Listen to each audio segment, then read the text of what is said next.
আমার নবীজি দাড়ি মুবারক গুলা ভিজে গেছে।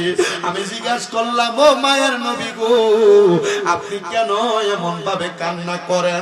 আমার নবী জবাব দেয়, ফাতেমা, আমি নবী দুনিয়ার জমিনের মধ্যে একদিন থাকবো না। আমার ইমাম হাসান যখন কুফা নগরীতে যাবে, আমার ইমাম হাসান রে তারা বিষ পান করায়া দিব। হায়রে, আমি নবী তো রাহমাতুল লিল আলামিন, আমার ঠোঁট মোবারক যেই জায়গাতে লাগবে ওই জায়গায় বিষক্রিয়া আক্রমণ করতে পারবে না। ঠিকই ধরে ইমাম হাসানের 6 বার বিষ পান করাইছে, একবারও বিষক্রিয়া ইমাম হাসান মারা যায় নাই, শহীদের মর্তবা অর্জন করে নাই। কিন্তু 7ম বার 7ম বার যখন ইমাম হাসান রে বিষ পান করাইছে, বিষের সাথে মরুভূমির নুরি নুরি গুড়ি পাথর গুলাকে একবারে বাইটা বাইটা ইমাম হাসানের শরবতের সাথে পান করায়া দিছে। দুনিয়ার মানুষ কোন জায়গার মধ্যে উষ্টা খাইলে, দুনিয়ার মানুষ কোন জায়গার মধ্যে ব্যথা পাইলে মাগো কইয়া আল্লাহ গো কইয়া চিৎকার দেয়। ইমাম হাসান যখন ওই জায়গার মধ্যে বিষক্রিয়া যখন ওনার ভিতরে প্রবেশ করছে, ওই পাথরের গুড়া গুড়া যখন ওনার কলিজা বরাবর যায় পড়ছে, ইমাম হাসান না না না না না না কইয়া 3 বার চিৎকারি দিয়া মাটির মধ্যে পড়ে গেছে।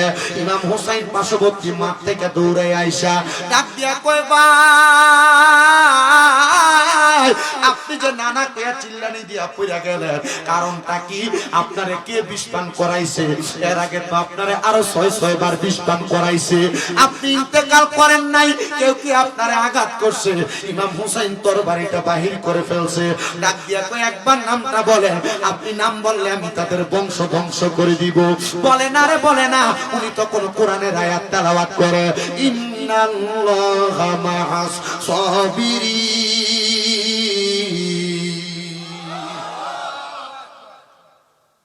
আমার একটা মারলে পুরো 14 গোষ্ঠী লাঠি লিয়ে যায়। আমরা একজনের গায়ে যদি ছটকনা মারে, থাপ্পড় মারে বা গালি দেয়, তার পুরো ফ্যামিলির মানুষ হয়ে তার মারবার লাগে। ইমাম হাসানকে এতবার আঘাত করা হয়েছে, ইমাম হাসান বলে না, আরে তাদের পরিচয় দিয়া কি করবেন? আপনি তাদেরকে ধ্বংস করবেন, কিন্তু আমার নানার উম্মতেরা যে আখির জামানার ভিতরে যাবে গো, আমার নানার উম্মতেরা কাহার কাছে ইমানের পরীক্ষা দিবে? এজন্য ইমাম হোসেন বারবার বলে, একবার বলেন না ওনার পরিচয়টা কি? আপনি বারবার বলতেছে, আপনার পরিচয়টা বলেন। একজন আশিকিটা সুরে সুরে লেখে, আরে ও ভাই কহে একবার শুনি, আরে কে তোমারে খাওয়াইলো জহর নবীজির পরানি রে? বাইরে আমার সোনার চন্দ্রমণি, আকাশ কান্দে বাতাস কান্দে, কান্দে দরিয়ার পানি। আরে 2 পুত্র হারাইয়া কান্দে, জান্নাতে ফাতেমা জননী রে। বাইরে আমার সোনার চন্দ্রমণি। আল্লাহ বলে, ও জিবরাইল, জিবরাইল যাও না রে চলিয়া, আরে 70,000 ফেরেশতা আনো জানাজার লাগিয়া রে। বাইরে আমার সোনার চন্দ্রমণি। ছোট ভাই কই বড় ভাই রে, ও ভাই কেমনে যাও চলিয়া? আজকে থেকে গেলাম গো আমি বাইহারা হইয়া রে। বাইরে আমার সোনার চন্দ্রমণি, ও ভাই কহে একবার শুনি, আর কে তোমারে খাওয়াইলো জহর নবীজির পরানি রে? বাইরে আমার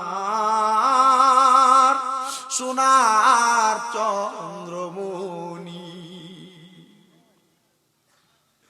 হায়রে নবীজি যেই জায়গায় বলছে আল হাসানু ওয়াল হুসাইনু সাইয়্যিদা শাবাবি আহলিল জান্নাহ, হাসান হুসাইন হবে জান্নাতের যুবকের সরদার।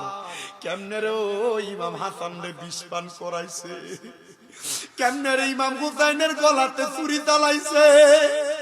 এরার শরীরেও তো পাঞ্জাবি ছিল, এরার মাথায়ও তো পাগড়ি ছিল, এরাও তো ইমাম হুসাইনের গলাতে ছুরি দেওয়ার সময় কইছে তাড়াতাড়ি নবীর বংশের গলায় ছুরি দে, আসরের নামাজ কাজা হইয়া যায়। আরে নবীর পরিবার রে মাইরা, জান্নাতের সরদারের মাইরা, তুমি যদি বলো আসরের নামাজ কাজা হইয়া যায়, আমি বিশ্বাস করি না, বিশ্বাস করি না রে। এই নামাজ তোমার কাজে লাগবে না, এই নামাজ দিয়া কবরে বাঁচবা না, এই নামাজ দিয়া রোজ হাসরে বাঁচতে পারবা না, কারণ নামাজও পড়ছো, নবীর পরিবারে আঘাত করছো। হায় রে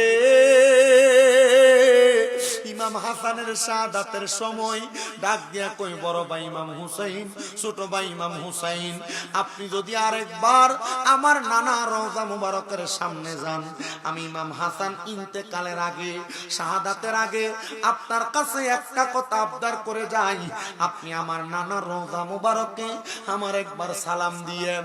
ও নবীর উম্মত, ইন্তেকাল করতেছে, শহীদ হইয়া যাইতেছে, তবুও নানার রওজাতে সালাম দেওয়ার কথা বলে। আমরা তো ওই নানার উম্মত, ওই নবীর উম্মত, আমরা তো ওই নবীর রওজা মুবারকে সালাম দেওয়ার কথা চিন্তা করি না। কত টাকা আমার ব্যাংকে পড়া রইছে, মদিনায় যাই না, কত টাকা আমার ঘরের ডয়ারে পড়া রইছে, মক্কা মদিনা যাই না। আল্লাহর কসম কইরা বলি রে, যেই দিন আমি মদিনা থেকে আসছি, এরপর থেকে বারবার মদিনা যাইতে মন চায়। হুজুর কেন কেন মন চায় জানো? ওই মদিনা দেখলে শুধু শান্তি লাগে।